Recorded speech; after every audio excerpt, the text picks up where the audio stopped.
ఏది చేస్తే పాండవుల యొక్క హృదయం భగ్నమైపోతుందో బ్రద్దలైపోతుందో అటువంటి ఏ పని చేయడానికైనా సరే సాహసించాడు. అందుకే విదురుణ్ణి పిలిచి వెళ్ళి దాన్ని తీసుకురా. పైగా ఎవరికి చెప్పాడు? విదురుడికి, మంత్రి, తన సేవకుడు కనుక, అంటే తాను యువరాజు కనుక, తాను ఇప్పుడు ధరణీ మండలాన్నంతటినీ గెలిచాడు కనుక తన మాట విదురుడు పాటించాలి. విదురుడు నీతి చెప్పాడు కదా, అందుకని విదురుణ్ణి పిలిచాడు. నువ్వు వెళ్ళి నా దాసి ద్రౌపదీదేవిని తీసుకురా, నా దాసీజనంతో కలిసి వెళ్ళి నా ఇంటి గదులు తుడవాలి ఆవిడ అన్నాడు. ఆవిడ అనడం నేను వాడు అన్నట్టు అనలేను కాబట్టి వెంటనే విదురుడు లేచి అన్నాడు, నువ్వు అరుంతుదుడవు అన్నాడు. అరుంతుదుడు అంటే ధర్మము యొక్క మర్మమును ఛేదించేటటువంటి వాడు. నువ్వు కపటజ్యూతంలో పాండవుల యొక్క ఐశ్వర్యాన్నంతటినీ సంగ్రహించావు ఒకెత్తు. కులసతి మహాపతివ్రత అయినటువంటి ద్రౌపదీదేవిని సభకి తీసుకురమ్మంటున్నావు, ఆమె నీకు దాసి అంటున్నావు, ఆమె చేత నీ గదులు తుడిపించుకుంటానంటున్నావు. కానీ నీకొక్క విషయం తెలియట్లేదు, ఆమె ఏ రక్షణ లేనిది కాదు. విదురుడికి తెలుసు రహస్యం. కాబట్టి ఆమె నీకు దాసి కాదు. ఆమె యందు నువ్వు అట్లా ప్రవర్తించిన ఉత్తర క్షణంలో మహాపతివ్రతని అవమానించిన కారణం చేత కట్టుకున్నటువంటి మహాపాపం నిన్ను కొడుకులతో తమ్ముళ్లతో కాల్చేస్తుంది, నశించిపోతావు. కాబట్టి అలా చెయ్యవద్దు, అరుంతుడుడవుతున్నావు నువ్వు. అమనీతల సామ్రాజ్యోత్సవమునకు యోగ్యమైన సతి ద్రౌపది, పాండవ ధర్మపత్ని, నీకం తవమానము సేయనేమి అనపాశ్రయమే. ఆమె ఎవరనుకుంటున్నావు? ఈ ధరణీ మండలానికి అంతటికీ సార్వభౌముడిగా పట్టాభిషేకం చేయబడినటువంటి ధర్మరాజు గారి యొక్క పట్టమహిషి, పాండవుల యొక్క ఇల్లాలు. అటువంటి తల్లిని తీసుకొచ్చి అవమానిద్దాం అనుకుంటున్నావే, ఆమె రక్షణ లేనిదని నువ్వు అనుకుంటున్నావా? ఆమె రక్షణ లేనిది కాదు, ఆమె రక్షణ ఉన్నదే అన్నాడు. ఏలయాసీ విషంబుల నిరిగి ఎరిగి మూర్ఖవై ఎలిగించదు, మనసి ఎరుల ధనము నికృతిమై గొనుటిది ధర్మమగునే, శకుని మతమున పాపంబు జనుని చేయ. ఇతరుల ధనాన్ని అక్రమ మార్గాల్లో గెలుచుకుని సుఖపడదాం అనుకుంటున్నావా? శకుని మాటలు విని సంతోషిద్దాం అనుకుంటున్నావా? సర్వనాశనం అయిపోతావురా దుర్యోధన, చెయ్యకూడదటువంటి పని. నువ్వు చేసిన అధర్మంలో నాకెందుకు ఆపాలు, నేను వెళ్ళను, నేను ద్రౌపదిని పిలవనన్నాడు. వెంటనే ప్రాతికామిని పిలిచి వెళ్ళి ద్రౌపదీదేవిని సభకి తీసుకురా. ఒక మహారాణిగా కాదు, ఒక దాసిగా దుర్యోధనుడు పిలుస్తున్నాడని చెప్పు, తీసుకొచ్చి నిలబెట్టాడు. ప్రాతికామి గబగబా ఆవిడ ఉన్నటువంటి ప్రాంగణానికి వెళ్ళాడు. వెళ్ళి నమస్కరించి ఆవిడతో అన్నాడమ్మా, నీ భర్త అయినటువంటి ధర్మరాజు గారు తమ్ముళ్ళని, తనని, నిన్ను, అంతకు ముందే సామ్రాజ్య వైభవాన్ని, సమస్త ఐశ్వర్యాన్ని కోల్పోయాడమ్మా. కాబట్టి ఇప్పుడు నువ్వు దాసివి. దుర్యోధనుడు నిన్ను సభకి పిలుచుకురమ్మన్నాడు, అందుకని నువ్వు సభకి రావలసింది. ఆయన నిన్ను దాసీజనంతో కలిసి తన అంతఃపురంలో గదులు తుడవడానికి నియోగిస్తాట, రమ్మంటున్నాడన్నాడు. ద్రౌపదీదేవి యొక్క యుక్తాయుక్త విచక్షణ, ఆవిడ బుద్ధి వైభవం అటువంటిది. ఆవిడ వెంటనే కంగారు పడలేదు. ఏ క్రమంలో ఓడిపోయాడన్నాడు ప్రాతికామి. వచ్చినవాడు వింది, వచ్చినవాడు ప్రాతికామి కేవలం ఒక భటుడు. అంతఃప్రవాసంలో ఉన్న రాణివాసం దగ్గరికి రావడం అంటే అత్యంత బలహీనుండి పంపిస్తారు. కాబట్టి ఇతను చెప్పిన క్రమం సత్యమేనా అని వెంటనే అంది. ఏ యుగంబునందు ఎట్టి దుష్కితవుండు భార్య నొడ్డియోటు పడిన భర్త కలడే, ఇది వినంగా కడు అపూర్వంబయ్యే ఇట్లు చేయునొక్కో ఇందుకులుడు. ఏ యుగంలోనైనా భార్యని జూదంలో పణంగా పెట్టి ఓడిపోయిన వాళ్ళు ఉన్నారా? చంద్రవంశంలో పుట్టినటువంటి ధర్మరాజు గారు ఈ పని ఎలా చేశాడు అని అడిగింది. అంటే ఏమిటి ఆవిడ నమ్మకం? చెయ్యడు ధర్మరాజు. పెట్టాడా ధర్మరాజు ఆవిడ్ని పణంగా? తాను పెట్టలేదు, శకుని పెట్టమన్నాడు. ఏమిటి తేడా చెప్తాడు. కాబట్టి ఆ చంద్రవంశంలో పుట్టినటువంటి ధర్మరాజు ఈ పని ఎందుకు చేశాడు? ఇట్లు చేయునొక్క ఇందుకులుడు ఇలా చేస్తాడా? చంద్రవంశమునందు పుట్టిన ధర్మరాజు నాకు అనుమానంగా ఉంది. నువ్వు చెప్పిన క్రమంలో ఒడ్డాడా, ఇంకో క్రమంలో ఒడ్డాడా? నేను ఒక ప్రశ్న అడుగుతాను, వెళ్ళి కనుక్కురా అంది. మున్ను తన్నోటుబడి మరి నన్ను ఓటుబడియనో, నన్ను మున్నోటుబడి విభుండుగ్రన్న తన్నోటుబడియనో అన్నా నాకు నెరుగ చెప్పుము దీనిని వెరుగుదేని. నేను నిన్ను ప్రశ్న అడుగుతానయా చెప్పు. తన్నోడి నన్నోడెనా నన్నోడి తన్నోడెనా చెప్పండి. ఇప్పటికీ ఆంధ్రదేశంలో సమాధానం లేని ప్రశ్న అయితే ఏమంటామంటే తన్నోడి నన్నోడెనా నన్నోడి తన్నోడెనాలా ఉంది ఈ ప్రశ్న అంటూ ఉంటారు. ఆవిడంది ధర్మరాజు గారు ఓడిపోయాక నన్ను పందెంలో ఓడిపోయాడా, నన్ను పందెంలో ఓడిపోయాక ధర్మరాజు గారు తనని తాని పందెంలో ఒడ్డుకుని ఓడిపోయాడా? నీకు తెలిస్తే చెప్పు. ఆయన బుర్రగోక్కుని అన్నాడు, నిన్ను ఓడిపోయిన తరువాత ధర్మరాజు తనని తాను ఒడ్డుకున్నాడా, ధర్మరాజు ఓడిపోయాక నిన్ను ఒడ్డాడా అని కదా అడుగుతున్నావు? ఏమో నాకు తెలియదు. వెళ్ళి అడిగిరా ఈ విషయం. ఆయన గబగబా సభలోకి వచ్చాడు. ఏమిరా తీసుకురాలేదు అన్నాడు దుర్యోధనుడు. ఆవిడ ఒక ప్రశ్న అడిగింది, మహాప్రభో ఈ ప్రశ్నకి జవాబు తీసుకురమ్మంది. ఏమిటా ప్రశ్న? తన్నోడి నన్నోడనా నన్నోడి తన్నోడనా అని అడిగింది అన్నాడు. ధర్మరాజు వంక చూసి అడిగాడు. ధర్మరాజుని కదా అడగమంది. ధర్మరాజు విశేషమైనటువంటి దుఃఖానికి లోనైనటువంటి వాడై ఏమీ మాట్లాడలేదు. దుర్యోధనుడు అన్నాడు, ఆ ప్రశ్నకి జవాబు ఏమిటో ధర్మరాజు ఇక్కడే చెప్పాలి, ఆమె ఇక్కడే వినాలి, ఇక్కడికి వచ్చి వినమను, తీసుకురా, లాక్కురా రాకపోతే అన్నాడు. ప్రాతికామి మళ్ళీ వెళ్ళాడు. ఆ ప్రాతికామి మళ్ళీ వచ్చేటప్పటికే గుర్తుపట్టింది ద్రౌపదీదేవి. పరిస్థితి చాలా దూరం వెళ్ళిపోయిందనమాట. లేకపోతే దుర్యోధనుడు తనని ఇంత నిగ్రహించి సభకి రమ్మని కబురంపడమే అని, నేను ఏకవస్త్రని కోకముడి క్రిందకు వేసుకుని ఉన్నదానను, రజస్వలా దోషంతో ఉన్నదాన్ని, అందుకని నేను సభకి రాకూడదండి. వీలు లేదు, దుర్యోధనుడి ఆజ్ఞ మహారాజుగా అన్నాడు. ఆవిడ గబగబా వెళ్ళి ధృతరాష్ట్రుడి దగ్గర నిలబడింది. ఎందుకని? ధృతరాష్ట్రుడు మామగారు, తన మామగారు లేడు, పాండురాజు గతించాడు. పెద్ద మామగారు ఎవరు? ధృతరాష్ట్రుడు. కోడలికి సర్వకాలముల యందు రక్షణ కల్పించవలసినటువంటి కర్తవ్యం మామగారి మీద ఉంటుంది. తన కన్న కూతురి కన్నా కోటి రెట్లు ఎక్కువగా చూసుకోవలసింది కోడల్నే. కోడలి రక్షణ బాధ్యత అంతా ఎవరిది అంటే మామగారిదే. కన్యాదానం చెయ్యగానే తండ్రి కిందికి వెళ్ళిపోతాడు, మామగారే పై స్థానానికి వచ్చేస్తాడు.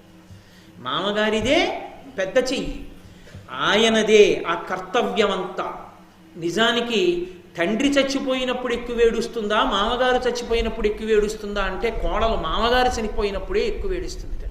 నాకు సమస్త రక్షణలైన మా మామగారు వెళ్ళిపోయారని. ఎందుకంటే తండ్రికి అంత కర్తవ్యము లేదు, అంత గొప్ప స్థానంలో ఉన్నవాడు కాదు. ఒకసారి కన్యాదానం చేసిన తరువాత మామగారే అంత గొప్పవాడు, ఆ కర్తవ్యం నిర్వహించిన మామగారు. అంతేగాని అదొక్కటి కోరుకోండి మనం నేను చెప్పట్లేదు. మామగారిగా రక్షణ బాధ్యతలు తలకెత్తుకోవాలి. కోడలు బాధపడుతున్నా చూస్తూ కూర్చుని నేను మామగారు నన్న మామగారుల గురించి నేను మాట్లాడలేదు. కాబట్టి అంతటి రక్షణ మామగారు ఇవ్వాలి.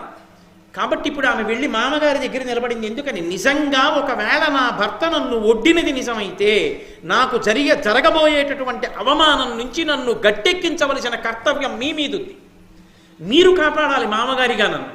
తప్ప మీ కన్నుల ఎదుట మీ కోడలు అవమానాల పాలైపోతుంటే మీ కొడుకులు పందాలు ఒడ్డుకుని నన్ను గెలుచుకోవడం ఏంటి? మీ వంశగౌరవం ఏమైపోయినట్టు? మీ మామతనం ఎందుకు? కాబట్టి మీరు జోక్యం చేసుకోవాలి. రాజుగా కాదు, మామగా నా విషయంలో జోక్యం చేసుకోవాలి. ఇది తప్పదు, కర్తవ్యం మీకు. అందుకని వెళ్ళి ధృతరాష్ట్రుడి నీడలో నిలబడింది. అసలు నిజంగా కర్తవ్యం తెలుసున్నవాడైతే, మామగారి వైభవం ఏమిటో తెలుసున్నవాడైతే ధృతరాష్ట్రుడు వెంటనే ఆపాలి. కానీ ఇక పుత్రుడి విషయంలో కళ్ళు పోయిన గుడ్డి కొడుకు తప్ప ఎవ్వరూ అక్కర్లేదు, వాడికి ఊరుకున్నాడు.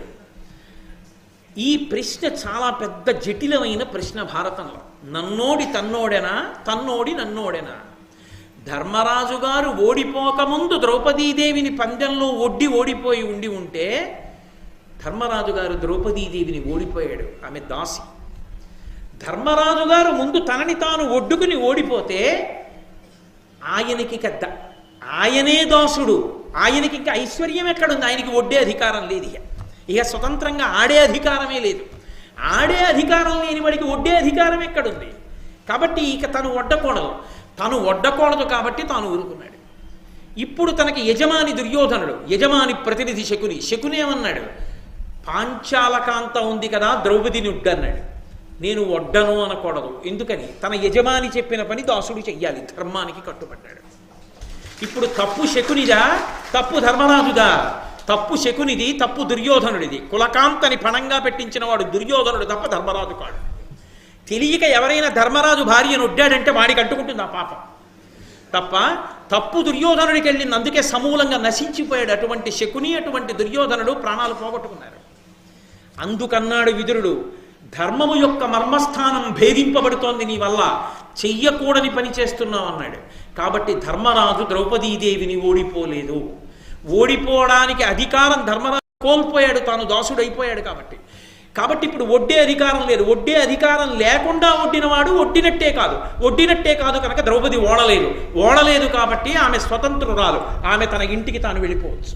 వెళ్ళిపోవలసిన దాన్ని అటకాయిస్తున్నారు కాబట్టి రక్షించవలసినటువంటి వాడు మామగారే ప్రభు. అందుకే వెళ్ళి మామగారి నీడలో నిలబడింది. ఇప్పుడు ధర్మాన్ని నిలబెట్టవలసిన వాడు ధృతరాష్ట్రుడు. అలా నిలబెట్టలేకపోతే నశించిపోయేది ధృతరాష్ట్రుని యొక్క సంతానం. అక్కడొచ్చింది. ఇప్పుడు చెప్పండి, గెలిచినవాడు ధర్మరాజా, గెలిచినవాడు దుర్యోధనుడా? గెలిచినట్లు కనబడుతున్నవాడు ధర్మరాజు, గెలిచినట్లు కనబడుతున్నవాడు దుర్యోధనుడు. కానీ తన యొక్క సర్వనాశనాన్ని తాను కొని తెచ్చుకున్నాడు. ధర్మానికి కట్టుబడినటువంటి ధర్మరాజు గారికి తత్ఫలితం వెంటనే కనపడుతుంది. ఈ మాటలని ఆ ద్రౌపదీదేవి వచ్చి సభలో నిలబడితే ధృతరాష్ట్రుడి దగ్గర నిలబడినటువంటి ఆ ద్రౌపదీదేవి వంక చూశాడు. అక్కడ నిలబడి ఉందిరా దుశ్శాసన, వెళ్ళి ఈడ్చుకురా ఇలా సభలోకి అన్నాడు. ఈడ్చుకురా అంటే లేచాడు దుశ్శాసనుడు. దుశ్శాసనుడు ఒక విచిత్రమైనటువంటి వ్యక్తి. మహాభారతంలో స్వతంత్రంగా ఒక్క ఆలోచన అన్నది ఉండదు. అన్నగారు ఏం చెప్తే అది చేసేయడమే. అది ఎంత నీచపు పని కానివ్వండి, అన్నగారు చెప్పాడు చేసేస్తాడంతే. ఇది చెయ్యొచ్చా చేయకూడదా? అతనికి అసలు బుద్ధి అన్నది భగవంతుడు ఇచ్చాడో లేదో అర్థం కాదు. ఎంత హేయమైన పనైనా సరే అన్న కోసం చేసేస్తాడు. కాబట్టి ఆ మనజాననన్ కురుకులాపశదుండు కడంగి రాజసూయావ బృధంబునందు వసుధామర మంత్ర పవిత్ర వారిధారావళి చేసి పావనములైన శిరోజములంతెమల్చి పాపామహుడీక్షతిచ్చే సభకందరు సంభ్రమమంది చూడగన్. గబగబా వెళ్ళి నెమలి యొక్క విచ్చుకున్నటువంటి పింఛం ఎలా ఉంటుందో అంత పెద్ద కేశపాశం కలిగినటువంటి ద్రౌపదీదేవిని జుట్టు పట్టి గాంధారీదేవి దగ్గరికి ఆవిడ పరిగెత్తుకుంటూ పారిపోతోంది. ధృతరాష్ట్రుడు ఏమీ మాట్లాడటం లేదు. కనీసం తన అత్తగారు రక్షించాలి. మామగారు పలకనప్పుడు సాటి ఆడది, తన ఇంటి కోడలు అంత భంగబాటు పొందుతున్నప్పుడు కనీసం అత్తగారు సాటి ఆడదాని మర్యాదనైనా జోక్యం చేసుకోదా అని గబగబా గాంధారి దగ్గరికి పరిగెడుతోంది. పరిగెడుతున్నటువంటి గాంధారిని ఎక్కడికి పోతావే అని కొప్పు పట్టుకుని ఆవిడ్ని సభలోకి ఈడ్చుకుని వస్తున్నాడు. ఆవిడ నేను ఏకవస్త్రని రజస్వలని, నన్ను అలా సభలోకి లాగకూడదు, నా జుట్టు విడిచిపెట్టంటోంది. ఆవిడ జుట్టు కొంత ఊడిపోయి చేతిలోకి వచ్చేటట్టుగా ఆవిడ జుట్టు పట్టి ఈడుస్తూ సభలోకి తీసుకెళ్ళి నించోపెట్టాడు. నించోపెడితే ఆవిడ సభనంతటినీ చూసి ఒక ప్రశ్న వేసింది. ఇది సభాపర్వం అనడానికి కారణం. అనుపమ దైవయోగ హతుడయ్యు అవశ్యము సంపదం నగునుగాక ధర్మజుడు ధన్యుడు ధర్మపదంబు తప్పద్రొక్కునే కురువృద్ధులారా భృషకోపనుడీతడు నన్ను ఏలా దుర్జనుడిట ఈడ్చి తెచ్చే అవిచారపరుండై దుర్మదంబునన్. నేను ఒక్క ప్రశ్న వేస్తున్నాను ఈ సభకంతటికి. ధర్మరాజు గారు ధర్మం ఒక్క క్షణం కూడా తప్పడు. ధర్మం తప్పని ధర్మరాజు గారు నన్ను ఓడిపోయాడా? ఈ సభలో ఉన్నటువంటి పెద్దలు నాకు జవాబు చెప్పండి. యుక్తాయుక్త విచక్షణ తెలియని బుద్ధిహీనుడైనటువంటి ఈ వంశ కళంకుడైన దుశ్శాసనుడు జుట్టు పట్టి రజస్వలనైన నన్ను ఏకవస్త్రని సభలోకి ఈడ్చి తీసుకొచ్చి నించోపెట్టాడు. సభలో ఉన్న పెద్దలందరినీ అడుగుతున్నాను, సభకి ప్రశ్న వేస్తున్నా, చెప్పండి దీనికి జవాబంది. ఇప్పుడేమైంది? ఒక విచిత్రం జరిగింది. స్వచ్ఛంద మరణం వరంగా కలిగినటువంటి భీష్మాదులకు కూడా కించిత్ దోషం ఆవరించింది. ఎందుకని? సభలో ప్రాజ్ఞులైన వారు అంత తల్లడిల్లిపోతున్న ఒక స్త్రీ అడిగినప్పుడు ధర్మాన్ని చెప్పాలి. కానీ చెబితే వింటాడా ధృతరాష్ట్రుడు, వింటాడా దుర్యోధనుడు? అవమానం వాళ్ళకవుతుంది. తలలు వంచి కూర్చున్నారు అందరూ. అప్పుడు ఇది ఉచితంబు కాదనక ఈ కురుముఖ్యులు చూచుచుండ దుర్మదుడై వీడు నన్ను అవమానితు చేసేడి సర్వధర్మ సంవిధులన ఉన్న ఈ భరత వీరుల వంశము నేడ ధర్మ సంపద అతినింజమయ్యే అని భామిని కృష్ణుతలంచె భీతయ్యి. ఆవిడ అరెరే, ఇంత పెద్ద సభ ఉంది, ఇంతమంది మహాపురుషులు ఉన్నారు ఇక్కడ, ఒక్కడంటే ఒక్కడు ఆమెని అలా పట్టి తేవడం తప్పన్నవాడు లేడు, నాకు ఇంత అవమానం జరుగుతుంటే జోక్యం చేసుకున్నవాడు లేడు అని మనసులో శరణాగతి చేసి కృష్ణ భగవానుణ్ణి ప్రార్థన చేసి తనని రక్షించమని అడిగింది. వెంటనే ద్రౌపదీదేవి పొందినటువంటి అవమానాన్ని చూసినటువంటి భీముడి హృదయం కుతకుతలాడిపోయి ద్రుపద తనూజం ఫణముగా కపటజ్యూతమున చేయగా తగు నిజనాధిప ఇది దుష్టజ్యూతము నెపమున పరిభూతమయ్యే నిష్కరుణుల చేతం. ఇప్పటి వరకు మాట్లాడలేదు భీముడు.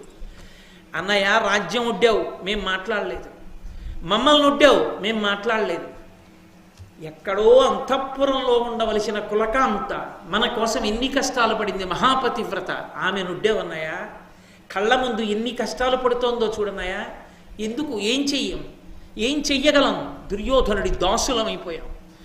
కళ్ళ ఎదుట భార్యకి ఇంత అవమానం జరుగుతుంటే, సభలో జుట్టు పట్టి ఈడుస్తుంటే నిన్ననొచ్చి మహారాజ్ఞిగా గాంధారికి నమస్కరించి ఆశీర్వచనం పొందింది. ఇవాళ దుర్యోధనుడు సింహాసనంలో కూర్చుని ఈడిపిస్తున్నాడు. అన్నయ్య ఎంత దారుణం అని చాలా బాధ వేసి ఆయన అన్నాడు. తెలుగు భారతంలో అయితే, నన్నయ్య గారి భారతంలో, అన్నయ్య నీ చేతులు తగలబెట్టేస్తానన్నాడు. జూదం ఆడాడు కనుక. అలా అనొచ్చా అంటే, ఒక్కొక్కచో క్రోధపరవశులు అయిపోయినప్పుడు ఆ బాధ నిగ్రహించుకోలేక ఒక్కొక్కచో మాట అలా వస్తుంది.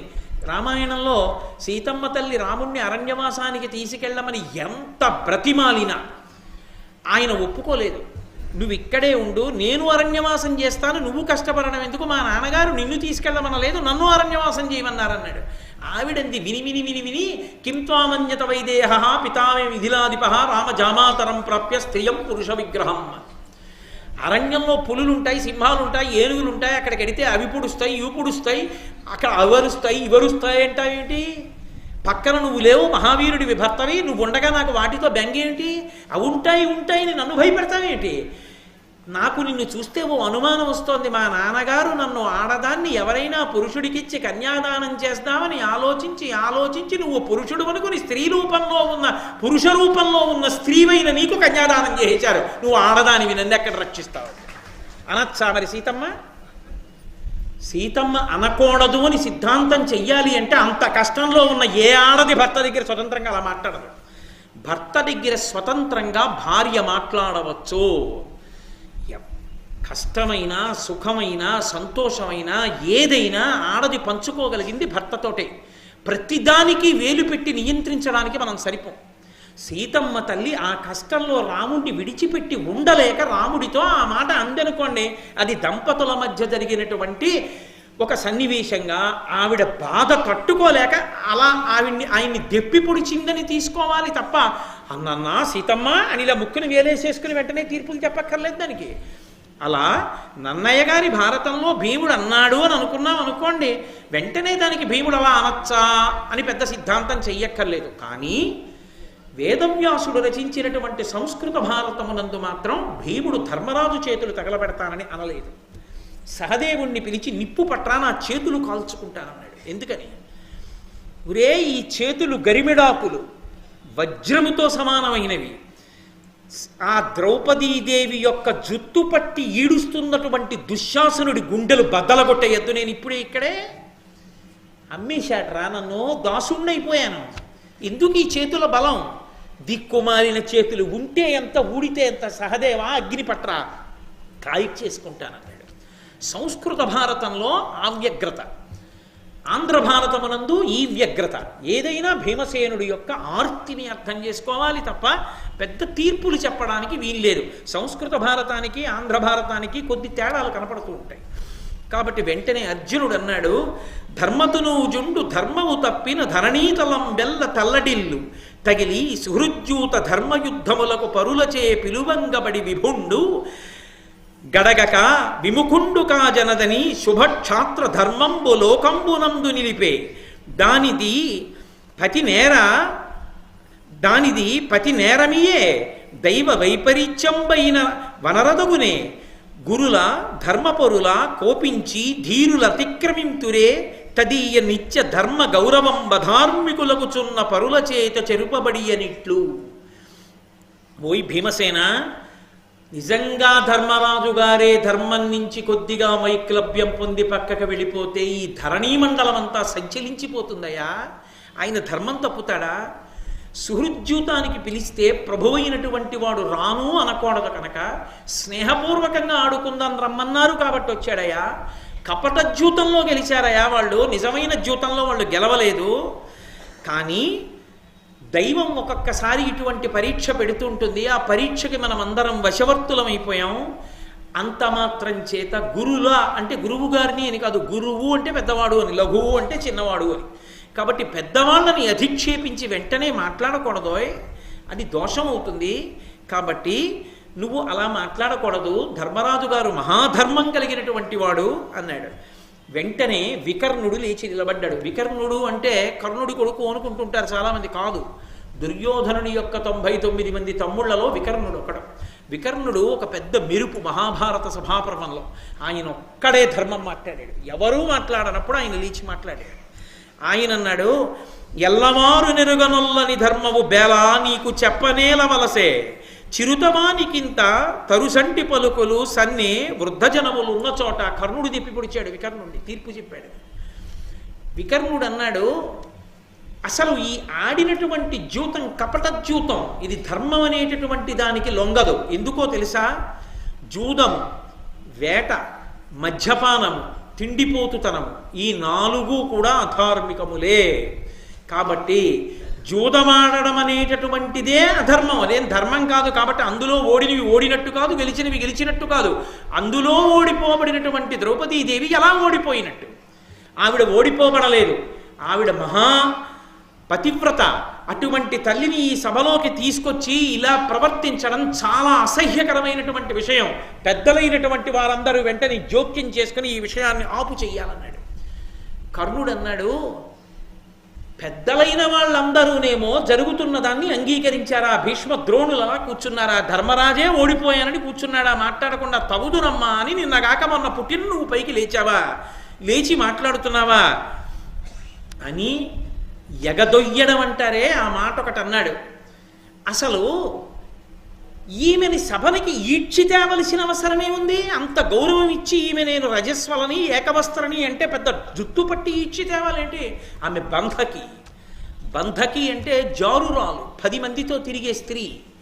ఆమెకి ఒక భర్తయా 5 భర్తలు. అటువంటి బంధకి బట్టలు విప్పి నగ్నంగా తీసుకుని వచ్చినా సభలో తప్పు లేదన్నాడు. ఈ మాట తలకెక్కింది దుర్యోధనుడికి. వెంటనే దుశ్శాసనుడిని పిలిచన్నాడు, ఆ ద్రౌపదీదేవికి 5 పాండవులకి బట్టలు ఇప్పేసేయన్నాడు. వెంటనే దుశ్శాసనుడు గబగబా పాండవుల దగ్గరికి వెళ్ళాడు. ఎక్కడ వచ్చి బట్టలాగుతారోనని అంతటి మహాసభలో 5 పాండవులు, అంతటి ధర్మాత్ములు, అంతటి తేజో విరాజితులు, గాంధీవం చేత పట్టుకుని టంకారం చేస్తే కొన్ని లక్షల మంది నెత్తురు కక్కుకు పడిపోతారు. భీమసేనుడే గదా దండాన్ని తిప్పితే నిప్పులు వస్తాయి. అటువంటి మహావీరులు వచ్చి తమ బట్టలు ఆగుతారేమోనని తమ పై బట్టలు తీసేసి అక్కడ పెట్టేశారు. పెట్టి అర్ధనగ్నంగా నిలబడ్డారు.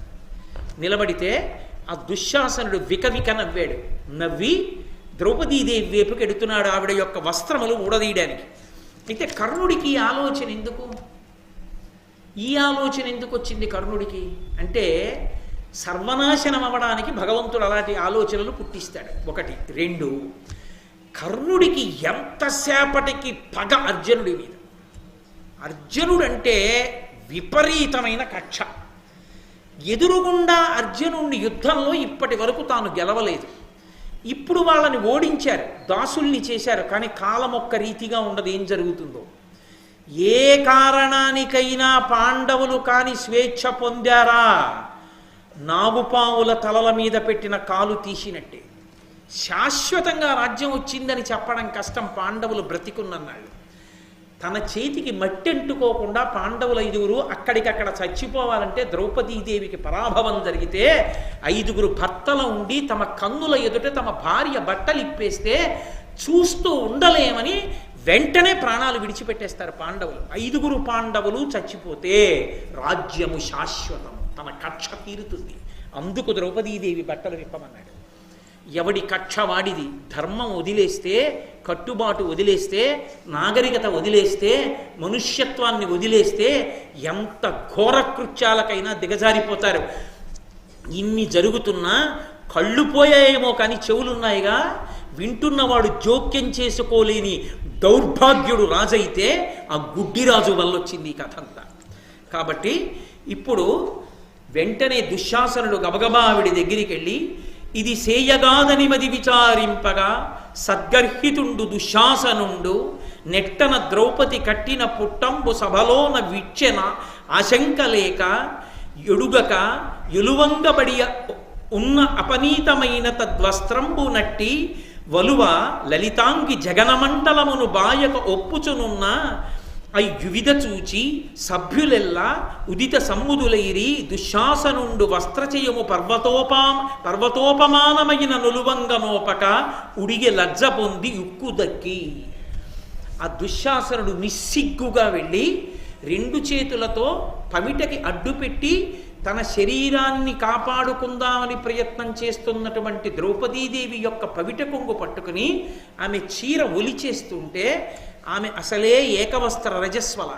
చెప్పడానికి చేసిన వాడికి ఎంత సిగ్గు లేదో కానీ ఒక సభలో ఇది పద్యం చదివి చెప్పడానికి నాకు సిగ్గేస్తోంది. ఆ వస్త్రాపహరణం చేస్తుంటే ఆ తల్లి కృష్ణ భగవానుణ్ణి స్మరించింది శరణాగతి చేసి. స్మరిస్తే ఆమె జగనమండలము మీద ఉన్న వస్త్రం అన్నారు అన్నయ్య గారు. ఆమె నడుము మీద ఉన్నటువంటి బట్ట ఎంత లాగినా కొండలు కొండలుగా పడిపోయింది తప్ప ఆ చీర మాత్రం అలా వస్తూనే ఉంది. ఏమన్నాడు కర్ణుడు? ఆమెని బంధకి అన్నాడు. 5గురి ఇల్లాలు, ఆమెకి పాతివ్రత్యం ఏమిటి? ఆమెని బట్ట విప్పి నించోపెట్టచ్చు సభలో అన్నాడు. ఆమె పాతివ్రత్యమేమో నిరూపింపబడింది. ఇప్పుడంతటి మహాపతివ్రత జోలికెళ్ళారు కాబట్టి చేతులు కాలిపోయాయా? సర్వనాశనం అయిపోవడం ఖాయం అయిపోయిందా? ద్రౌపదీదేవికి చేసిన అవమానం చేత ఎవడి మాట వినకూడదో వాడిని దగ్గర చేర్చుకుంటున్నావు, నాశనం అయిపోతావన్న విదురుడి యొక్క మాట నిజమైపోతోందా? ద్రౌపదీదేవి జోలికి నిష్కారణంగా వెళ్ళాడా? వెంటనే ఇంత గొప్పగా ఆమె తన పాతివ్రత్యాన్ని నిరూపించుకున్నప్పటికీ కూడా వాళ్ళకి బుద్ధి రాదు. అది మూర్ఖత్వం అంటే.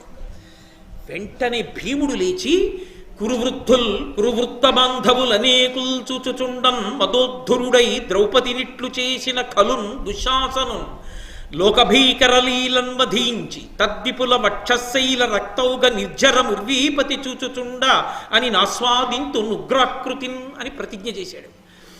కురువృద్ధ బాంధవులనేకుల్ చూచుచుండన్. సభలో ఇంతమంది చూస్తుండగా ద్రౌపదీదేవి యొక్క వలువలు ఊడ్చడానికి ప్రయత్నించినటువంటి ఇదే దుశ్శాసనుణ్ణి కురువృద్ధ బాంధవులు అనేక మంది చూస్తూ ఉండగా మదోత్థురుడై ద్రౌపదిని ఇట్లు చేసిన కలున్.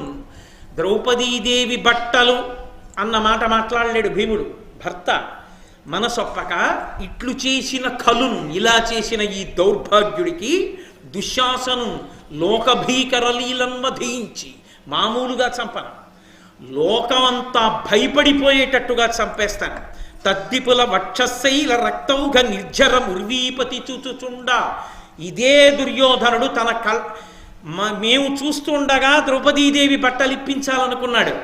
ఇదే దుర్యోధనుడు చూస్తుండగా లోకం హడిలిపోయేటట్టు చంపి పర్వతం లాంటి దుశ్శాసనుడి యొక్క వక్షస్థలం బద్దలగొట్టి దుర్యోధనుడు నిస్తేజుడై చూస్తూలా ఉండిపోగా దోషిడితో ఎత్తి నెత్తురు తాగుతున్నానన్న బాధతో తాగకుండా అమృతం దొరికితే జుర్రుకున్నట్లు తాగుతా యుద్ధభూమిలో ఒకనాడు ఏమనుకుంటున్నాడో, అలా చంపేస్తాను దుర్యోధనుండని అని ఆస్వాదింతు నుగ్రాకృతిన్, ఉగ్రాకృతితో మనుష్య నిత్తురు తాగుతాను, అప్పుడు తెలుస్తుంది దుర్యోధనుడికి దుశ్శాసనుడికి మా పౌరుషాలన్నాడు.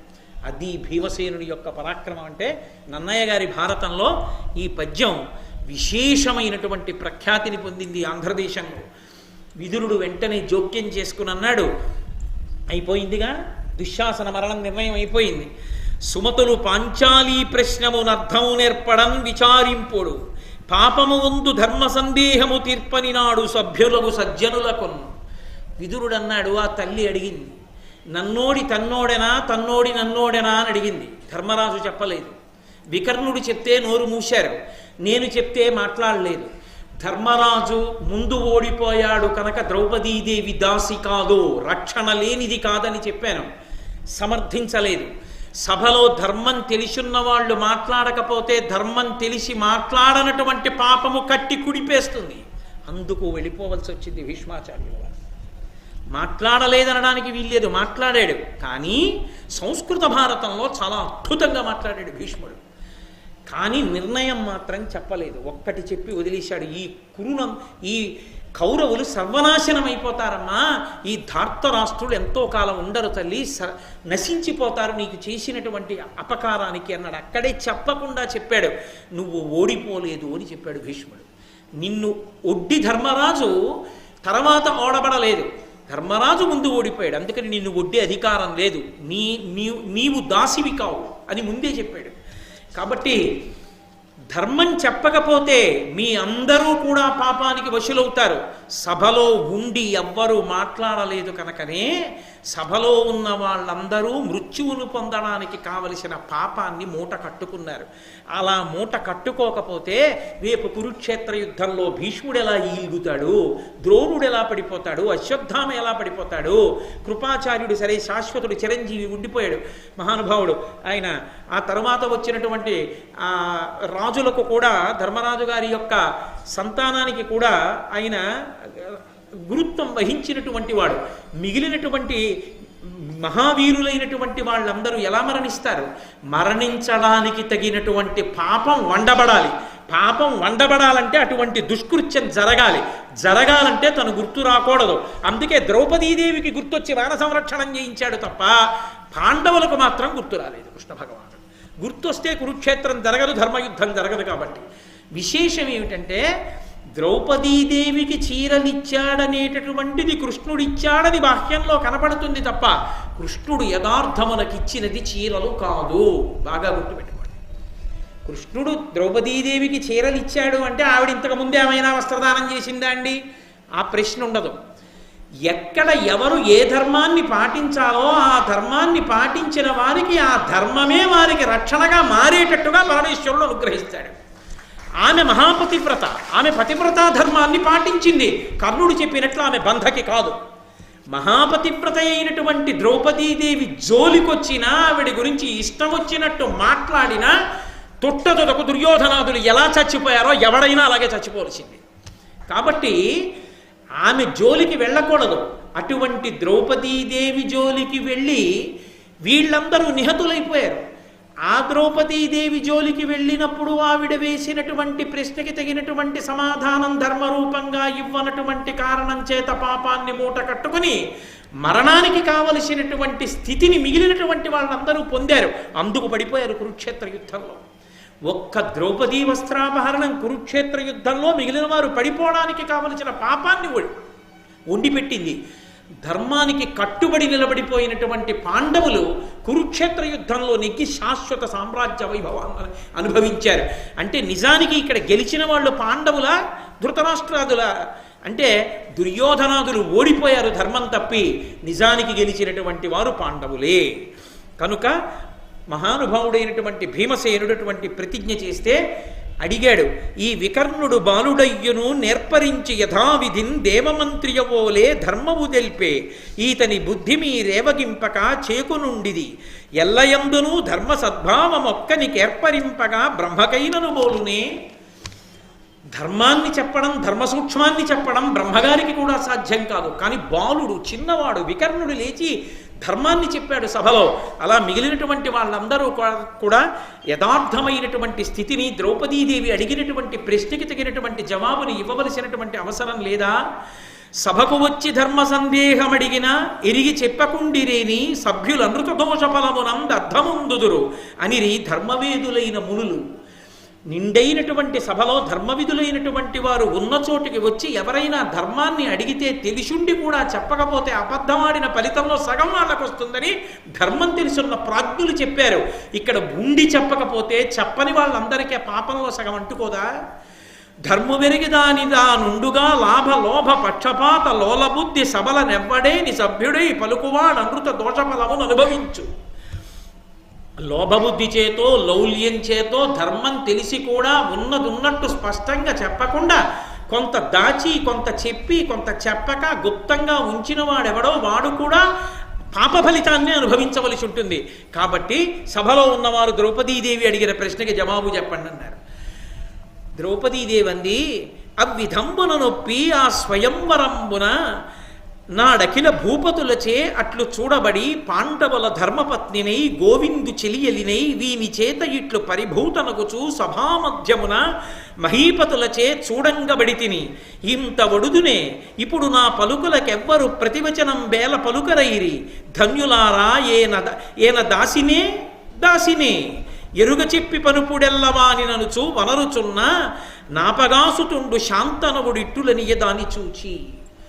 ఒకనొకనాడు మత్స్యయంత్ర భేదనాన్ని విషగా పెట్టి దాన్ని ఎవరు భేదిస్తారో వాళ్ళకి ఇచ్చి పెళ్లి చేస్తానని మా నాన్నగారు ద్రుపద మహారాజు గారు ప్రకటన చేస్తే మత్స్యయంత్రాన్ని భేదించినటువంటి అర్జునుడు నన్ను భార్యగా స్వీకరించవలసి వస్తే కుంతీదేవి యొక్క వాక్యం చేత, వేదవ్యాసుని యొక్క వాక్యం చేత నేను పాండవుల 5గురికి ఇల్లాలినై సామ్రాజ్య పట్టాభిషేకం చేసుకుని గోవిందుడైనటువంటి కృష్ణ భగవానుడికి చెల్లెలనై అంత గొప్పదాన్నై ఇవాళ సభామంటపంలో ఇంతమంది రాజులు చూస్తూ ఉండగా ఇంత అవమానాన్ని పొంది ఒక్క ప్రశ్న అడిగితే నేను దాసినా కాదా అని అడిగితే ఇంతమంది పెద్దలున్న చోట జవాబు ఎందుకు చెప్పట్లేదు మీరు? నా ప్రశ్నకి జవాబు చెప్పవలసింది ఏంది? వెంటనే శాంతనవుడు భీష్మాచార్యుల వారు లేచన్నారు, అమ్మా నీ ప్రశ్నకి జవాబు చెప్పగలిగిన వాడు ధర్మరాజు ఒక్కడే, ఆయనే చెప్పాలి. కానీ ధర్మరాజు మౌనంతో మిన్నకున్నాడు. ధర్మ సూక్ష్మత ఎవరికి ఎరుకమ్మా? ధర్మం చెప్పడం తేలిక, ధర్మ సూక్ష్మం చెప్పడం అంత తేలిక తల్లి. కాబట్టి ఒక్క మాట మాత్రం చెప్తానమ్మా, దీని ఫలం చేత ఈ కురుకుల పాంసనులున్నారే, పయోముఖ విషకుంభాలు, ఈ ధార్తరాష్ట్రులు దుర్యోధనాదులు, వీళ్ళు నశించిపోతారమ్మా అన్నాడు. ఎందుకు చెప్పాలా స్పష్టంగా భీష్ముడు? ఏమిటి భయం ధర్మం చెప్పడానికి? కొంచెం మీరు జాగ్రత్తగా గమనించండి. అందుకన్నాడమ్మా ధర్మం చెప్పచ్చు, ధర్మ సూక్ష్మం చెప్పలేము. ధర్మరాజును అడుగు ఎందుకు చెప్పలేదో ఆలోచించన్నాడు. అమ్మా పెద్దరికం వహించిన వాళ్ళందరం సభలో ఉన్నాం, అనచ్చమ్మా ఒక మాట, ఖచ్చితంగా నువ్వు దాసివి కావు, అదాసివి, నువ్వు ఓడబడలేదు. ధర్మరాజు ఓడిపోయాక నిన్ను ఒడ్డాడు కాబట్టి అధికారం లేదు. ఇంకా శకుని చెప్తే ఒడ్డాడు, తన యజమాని చెప్పిన మాట పాటించాలి కాబట్టి ఒడ్డాడు. ఆయన కర్తవ్యం ఆయన చేశాడు, అంతేకాని ముందు నిన్ను ఒడ్డినట్టుంటే నువ్వు ఓడిపోబడినట్టు. కానీ నిన్ను ముందు ఒడ్డి ధర్మరాజు తర్వాత తనని తాను ఒడ్డుకోలేదు, తనని తాను ఒడ్డుకుని ఓడిపోయి శకుని ప్రేరణ చేత నిన్నొడ్డాడు, అందుకని నువ్వు ఓడిపోలేదు. కానీ అమ్మా ఈ మాట నేను పైకి అన్నాననుకో, ఇంత సభామంటపంలో నీకు జరిగిన అవమానానికి వెంటనే నువ్వు ప్రతీకారం తీర్చుకోవాలనుకుంటావు మహాపతివ్రతమై. నువ్వు వెంటనే వెళ్ళిపోవమ్మా ఇక్కడి నుంచి. అలా వెళ్ళిపోతే దానికి అర్థం ఉండదు. నువ్వు వెంటనే శాపవాక్కు విడిచిపెడతావు. ఆ శాపవాక్కు విడిచిపెడితే 13 ఏళ్ళు ఉండదమ్మా ఈ రాజవంశం. నీ నోటి మాట చాలు. కులకాంత పతివ్రత నోటి వెంట వచ్చినటువంటి మాట చేత ఏ వంశాన్ని ఇంతకాలం ఈ చేతులతో పెంచి పెద్ద చేశానో, అధికారం కోరుకోకుండా రాజ్యాన్ని త్యాగం చేసి వీళ్ళు వృద్ధిలోకి రావాలని పెంచి పోషించానో, వీళ్ళందరూ సర్వనాశనమైపోతారమ్మా, కాలిపోతారు. పరస్త్రీ సంగదోషేణ భవో వరణంగతాహ, పరస్త్రీ సంఘాన్ని కోరుకున్నటువంటి వాళ్ళెందరో మరణించారమ్మా గతంలో. నీ జోలికొచ్చి వీళ్ళు బతుకుతారమ్మా. నేను నా నోటి వెంట ధర్మం చెప్పేశాననుకో అమ్మా, అందరూ పాడైపోతారు. అమ్మా ఇంతమంది నా కళ్ళెదుట కాలిపోవడం చూడలేక వీళ్ళందరూ ఏడుస్తారని ధర్మానికి కట్టుబడి ధర్మరాజు అలా ఉన్నాడు. కాలం కలిసి వస్తుందని ధర్మజుడికి తెలుసు. అమ్మా ధర్మానికి ఓర్చాడమ్మా ధర్మజుడు. అందుకే జవాబు ఆయన చెప్పలేదు. ఆ బాటే కదమ్మా మాది, అందుకు మేం చెప్పలేం. చెప్పలేక కాదు, చెబితే ఇప్పుడు నాశనం, చెప్పకపోతే 13 ఏళ్ల తర్వాత నాశనం. ధృతరాష్ట్ర పుత్రులు సర్వనాశనం మాత్రం వాళ్ళే. దాసులైపోయారని వీళ్ళు ఉన్నారనుకుంటున్నావేమో, ఉండరమ్మా. వాళ్ళే సార్వభౌములు, వాళ్ళే రాజ్యం ఏలుతారు. కాబట్టి ప్రకటనంగా ఆ మాట చెప్తానా? ధర్మ సూక్ష్మం కాబట్టి చెప్పను. నువ్వు దాసివి కావు, ఎలా చెప్తాను? సంజ్ఞ చేత చెప్తాను. ఏమిటా సంజ్ఞ? కౌరవులు పాడవుతారు, ధృతరాష్ట్ర పుత్రులు పాడవుతారు. వాళ్ళు ధర్మంలో గెలిస్తే పాడెందుకు అవ్వాలి? వాళ్ళు ధార్మికులు కారు. ధార్మికులు కారు, మహాపతి వ్రత జోలికి వెళ్ళారు, వాళ్ళది తప్పే అని నేనంటే, సభంతా లేచి మీది తప్పే అంటే, నీ బాధతో నువ్వు తట్టుకోలేక ఇప్పుడే శాపం ఇస్తావు. నా కళ్ళ ముందు కూలిపోతుంది వంశమంతా. ఆగానమ్మా పెద్దవాణ్ణి, నా ధర్మాన్ని ఆలోచించు. నాకు ఉంది కదమ్మా ఆప్యాయత, కళ్ళ ముందు కూలిపోతుంటే చూడలేకపోయాను. కానీ అమ్మా నీకు జరిగిన అవమానాన్ని చూసి తట్టుకున్నాను అనుకుంటున్నావేమో, సిగ్గుతో కుమిలిపోతున్నాను. అమ్మా ఎందుకు చెప్పలేదంటావేమో, చెప్పిన విదురుడు ఏమయ్యాడమ్మా? విన్నాడా ధృతరాష్ట్రుడు? విదురుడు చెప్తే విననివాడు నేను చెప్తే వింటాడా అమ్మా? వినడు. విననివాడు అక్కడ ఉన్నాడు. ధర్మం వాణ్ణి కాల్చేస్తుందమ్మా. అందుకుని ఊరుకున్నాను. ఇది ధర్మ సూక్ష్మం, నువ్వు పట్టుకోగలవు. నా తల్లి అంతకన్నా ఏం చెప్పను. ఇది భీష్ముడి హృదయం. దీన్ని సంస్కృత భారతంలో బాగా ఆవిష్కరించారు. తెలుగు భారతంలో సంజ్ఞ చేసి నన్నయ్య గారు 3 వాక్యాలతో వదిలిపెట్టేశారు. కాబట్టి భీష్ముడు చెప్పలేదు ఏది అని నింద చేయడానికి మాత్రం లేదు. భీష్ముడి పెద్దరికం భీష్ముడి. పెద్దరికం ఉన్నవాళ్ళు ఒక్కొక్కరు ఒక్కొక్క స్థాయిలో ఆలోచిస్తారు. అందుకని భీష్మాచార్యుల వారు అలా నిలబడవలసి వచ్చింది. వెంటనే కర్ణుడు అన్నాడు, అరే ఇంత జరుగుతోంది, ఇంతమంది పెద్దలు ఇలా మాట్లాడుతున్నారు అని. లేదు, వాడి మంకుతనం ఎంతసేపటికి ఏమిటంటే, ఇంకా పాండవులు దాసులే, పాండవ పత్ని మా దాసియే, ఇది అడ్డు పెట్టే పాండవులు తమంత తాము చచ్చిపోయేటట్టు చెయ్యాలి అవమానంతో. అందుకని అన్నాడు, తరుణి ఏ ఊర కంటే ఒక్కరుడ భర్త ఎగుట లగ్గు, జూదంబున ఆలి నోటు బడని వానిగా తగు భర్త బడయుమింకననుచు రాధేయుడు ఉల్లసమాడేనంత. అటువంటి కులకాంత అంత ఏడిచి నిలబడితే ఆవిడితో హాస్యమాడాడు. 5 భర్తల్ని నమ్ముకుంటే ఇలా ఉంటుంది, వీధిలో పడేస్తారు. ఒక్క భర్తని నమ్ముకున్నాం అనుకో ఇబ్బంది ఉండదు. అందుకని 5 వదిలిపెట్టి నిన్ను రక్షించగలిగిన ఒక్క భర్తను నమ్ముకో అని దుర్యోధనుడిని చూపించాడు. ఏమవుతుంది ఆవిడ? ద్రౌపదీదేవి. అసలు ఆ మాట కర్ణుడు అనొచ్చా? ఒకవేళ కర్ణుడు అన్నాడు పో, దుర్యోధనుడు సిగ్గుతో చచ్చిపోవాలి. వెంటనే వెళ్ళి ఆవు పేడ నీళ్ళలో స్నానం చెయ్యాలి. అసలు అలా అనొచ్చా అని. అటువంటిది ఏమీ సిగ్గు లేకుండా అమ్ముదితన్ విభీతహరిణాక్షి కలాప విభాసి కేశభారమ్మున నొప్పుదాని తన రమ్య పృథూరుతలంబునెక్కగా రమ్మని సన్నచేస ధృతరాష్ట్ర సుతాగ్రజుడప్పుడు దాని దూరమ్మున చూచి కౌరవ కురంగ మృగేంద్రుడు భీముడు అల్కతోన్. ఆ దుర్యోధనుడు ద్రౌపదీదేవి వంక చూసి, కర్ణుడు ఇలా చూపిస్తే, ద్రౌపదీదేవి ఇలా చూస్తే, భీమసేనుడు అంత దూరంలో ఉన్నాడు దాసుడై. తన ఎడమ తొడ మీద ఉన్నటువంటి వస్త్రాన్ని పైకెత్తి తన తొడ చూపించి ద్రౌపదీదేవిని వచ్చి తన తొడ మీద కూర్చోమ్మని సంజ్ఞ చేశాడు. చెయ్యగానే భీముడు లేచాడు. లేచి దారుని రాజ్య సంపద మదంబున కోమలి కృష్ణు చూచి రంభోరు నిజోరు దేశమున నుండగ పిల్చిన యుద్ధురాత్ము దుర్వార మదీయ బాహు పరివర్తిత చండ గదాభిఘాత భగ్నోరు తరోరు చేయుదు సుయోధను నుగ్రరణాంతరంబునం. మళ్ళీ ప్రతిజ్ఞ చేశాడు. సభాపర్వం దుర్యోధన దుశ్శాసనుల మరణానికి కారణమైన ప్రతిజ్ఞలు భీముడి చేత చేయించింది. ఇంత పెద్ద రాజ్య సంపద మదంతో మాయాద్యూతంతో పుచ్చుకోవడమే కాకుండా కోమలి అయినటువంటి ఈ ద్రౌపదీదేవిని సభకిచ్చి రంభోరు నిజోరు దేశమున నుండగా పిలిచిన ఇద్దురాత్ము నా తొడ మీద కూర్చొమ్మని సంజ్ఞ చేసినటువంటి ఈ దుర్మార్గుణ్ణి దుర్వార మదీయ బాహుపరివర్తిత చండగదాభిఘాత నేను పట్టుకుని గదాదండాన్ని గిర్ర తిప్పితే ఎంత భయంకరంగా ఉంటుందో అటువంటి గదాదండంతో యుద్ధభూమిలో 2 తొడలు కొట్టి విరిగిపోయినటువంటి తొడలతో దుర్యోధనుడు నేలబడిపోతే పక్షులు వచ్చి వాడి శరీరాన్ని తినిచేటట్టుగా తొడలు విరగ్గొట్టి భూమి మీద పారేస్తాను. భగ్నోరు తరోరు చేయుదు సుయోధను నుగ్రరణాంతరంబునన్ భయంకరమైన యుద్ధంలో దుర్యోధనుడి యొక్క తొడలు విరిచేస్తాను. ఆ తొడ చూపించి ద్రౌపదీదేవిని వచ్చి కూర్చోమన్నాడు కనుక అని వెంటనే భీముడు ప్రతిజ్ఞ చేశాడు. ఈ మాటలు వినపడ్డాయి ధృతరాష్ట్రుడికి. భయపడ్డాడు. అమ్మో, ప్రతిజ్ఞలు వస్తున్నాయి, పౌరుష పరాక్రమములు గొప్పవి. వెంటనే దుశ్శకునములు కనపడ్డాయి. ధృతరాష్ట్రుడి యొక్క పుత్రులు పడుకునేటటువంటి గదులలోంచి కాకులు గుడ్లగూబలు చేరి అరిచాయి. ఆ అరుపులు వినపడ్డాయి. వాటి సంకేతమేమి అంటే నీ కొడుకులందరూ నశించిపోతారన్నారు. భయపడ్డాడు. అప్పుడు గాంధారి తన కొడుకులకి ఉపద్రవం వచ్చిందని ద్రౌపదీదేవి వచ్చి ఎదురుగుండా నిలబడి ఏడ్చినా ఒక్క మాట మాట్లాడని గాంధారి అప్పుడు గబగబా విదురుణ్ణి తీసుకుని ధృతరాష్ట్రుడి దగ్గరికి వెళ్ళి చెవిలో గొడిగింది.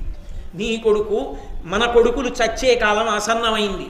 అదిగో పడక గదుల్లోంచి గుడ్లగూబలు కాకులు అకాలంగా అరుస్తున్నాయిట. దుశ్శకునాలు కనపడుతున్నాయి. భీముడు ప్రతిజ్ఞ చేశాడు. విదురుడు చెప్పాడు, నీ తల మీద వేలాడుతున్నటువంటి పాముల యొక్క పడగలతో ఆడుకుంటున్నావురా, నశించిపోతావన్నాడు. ఇప్పటికైనా ధృతరాష్ట్ర మహారాజా జోక్యం చేసుకుని చల్లబరుచు వాతావరణాన్ని అంటే అప్పుడు గబగబా పిలిచాడు.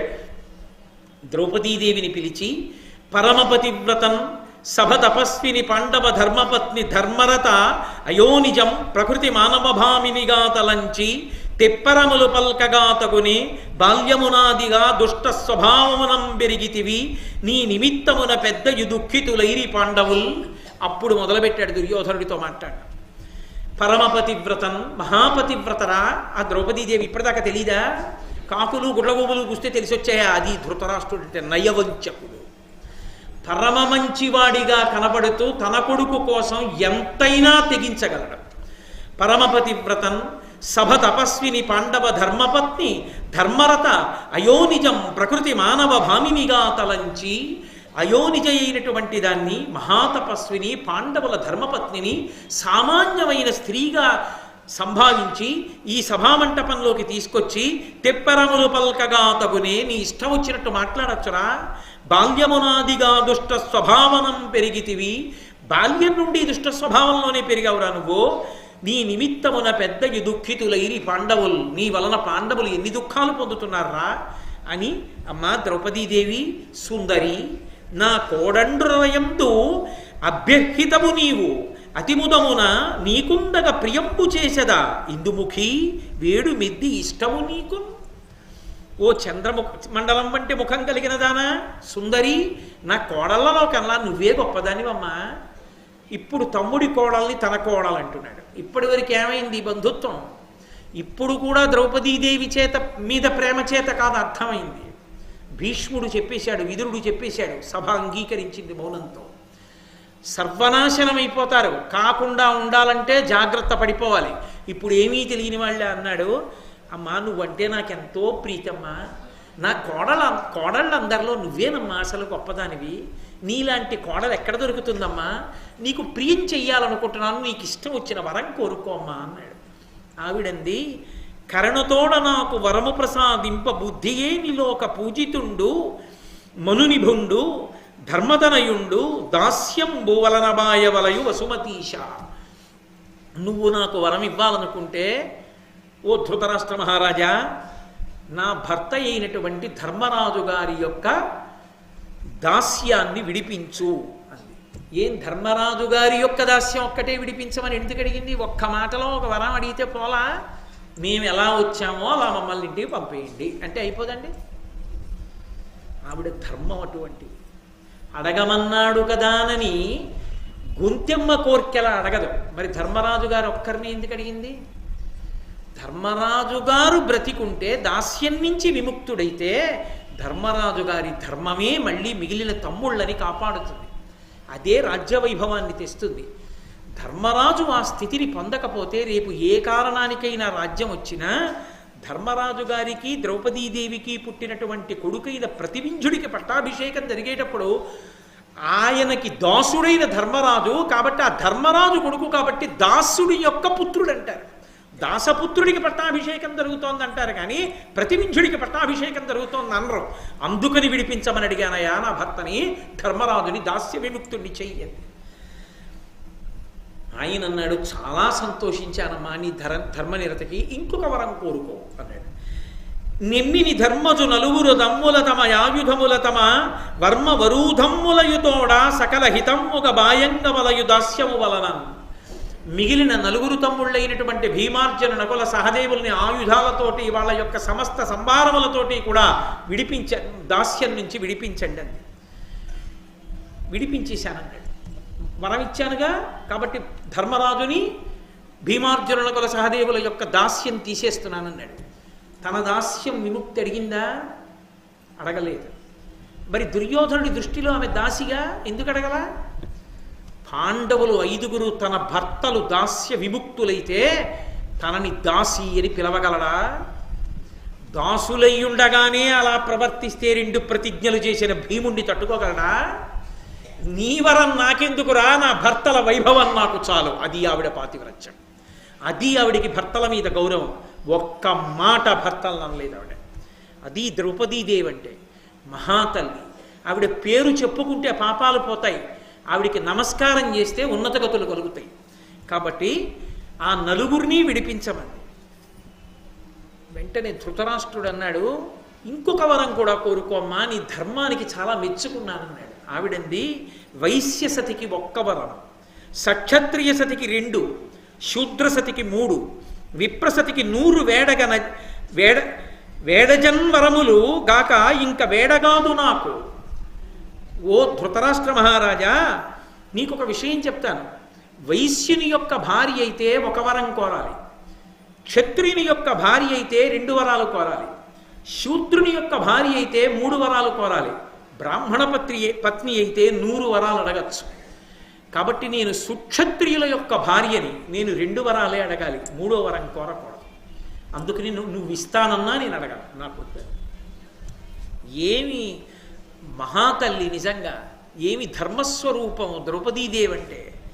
వెంటనే ధృతరాష్ట్ర మహారాజు ధర్మరాజుని పిలిచి, నాయనా మీ ధర్మం మిమ్మల్ని కాపాడిందయా. అప్పటికి భారతం అయిపోయినట్లు కనిపించింది, మీ అందరూ దాసులైపోయినట్లు కనిపించింది. కానీ చూసావా భగవంతుడు ఎంతలో ఎంతకి తిప్పాడో, ఎలా రక్షించాడో. కాబట్టి ధర్మో రక్షతి రక్షిత, ఎవడు ధర్మాన్ని అనుష్ఠిస్తాడో వాడు ధర్మము చేత రక్షింపబడతానడానికి ఇది ప్రబల సాక్ష్యం. విన్నావుగా, నా కొడుకు తన ఇష్టం వచ్చినట్టు ప్రవర్తించాడు, కడుపులో పెట్టుకోకు. ఈ కపటద్యూతం జరగకముందు ఎంత సఖ్యంగా ఉన్నారో ఇప్పుడు కూడా అంతే సఖ్యంగా ఉండండి సుమా. మీ రాజ్య వైభవం అంతా మీకు ఇచ్చేస్తున్నాను. ఇక్కడికి మీరు వచ్చినప్పుడు ఎంత వైభవంతో వచ్చారో అంత వైభవంతోనూ తిరిగి వెళ్ళిపోవచ్చు. జరిగింది మరిచిపోండి అన్నాడు. మరుపునకు వస్తుందా? యుగం మారిపోయినా మరుపునకు రాదు.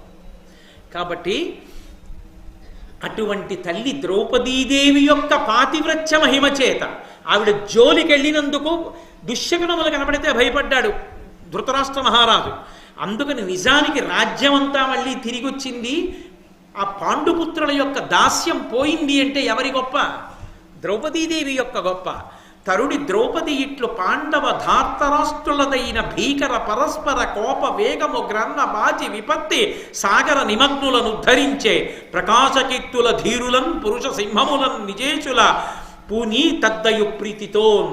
భయంకరమైనటువంటి ఉపద్రవం అనేటటువంటి సాగరమునందు మునిగిపోతున్నటువంటి పాండవుల యొక్క ధార్తరాష్ట్రుల యొక్క అనుబంధం అనేటటువంటి నౌకని మళ్ళీ పైకెత్తి శాంతిని ఏర్పరిచి తన భర్తల యొక్క సమగ్రమైన ఐశ్వర్యాన్ని మళ్ళీ తీసుకొచ్చి వాళ్ళని దాస్య శృంఖముల నుంచి బయటికి తీసుకొచ్చి మళ్ళీ సంతోషంగా వాళ్ళు తల ఎత్తుకుని తిరిగి ఇంటికి వెళ్ళిపోయేటట్టుగా వాళ్ళని ఆపదలోంచి పైకెత్తినటువంటి ఘనత సభాపర్వమునందు ద్రౌపదీదేవిదే అని మంగళవాక్యం దగ్గర ఇవాల్టి ప్రసంగాన్ని పూర్తి చేసి, ఇంత చేసినటువంటి ధర్మరాజు గారు, ఇంత ఓడిపోయినటువంటి ధర్మరాజు గారు ఇంత పెద్ద అల్లరిపడిన ధర్మరాజు గారు మళ్ళీ ఇంటికి వెళ్ళగానే మళ్ళీ విదురుణ్ణి పంపించి మళ్ళీ జూతక్రీడకి రమ్మంటే మళ్ళీ వెళ్ళి శకునితో ఎందుకు ఆడాడు?